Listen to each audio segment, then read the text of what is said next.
Can you say oops? Can you say I should have waited until slack tide? Can you say I should have anchored and waited for slack tide before I came into the marina? These are all serious questions when you look at this blue covering over what I assume is a broken window. So you want to think, how could they break that window? And it might be an anchor. So if they came into a marina with a strong tidal current flow and they were in the fairway and the current was stronger than they expected and it dragged them over to their starboard side, and 1 or 2 or 3 anchors from boats that were stern into their slips, those anchors may have broken those windows.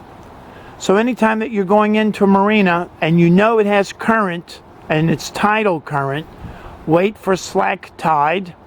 Either go into their fuel dock and wait, or just approach the dock an hour or so before slack tide at a slower speed, or just anchor and have a bite to eat or a nap before going into the marina. So once you break these windows, you just don't go to the boat store and buy a brand new window. If the boat's more than 5 years or 10 years old, the window may not even be in stock at the boat builder's factory. So that means they will have to custom make a window. That also means you cannot use your boat for a month, 2 months, or 3 months waiting for the custom-made window to be manufactured and then installed.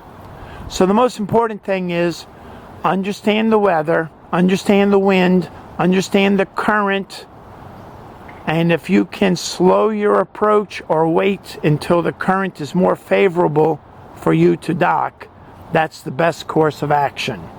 So broken windows are an embarrassment. It's a situation that you may avoid if you just wait 1 hour or 2 hours or 3 hours for the wind or for the current to relax before going into the marina.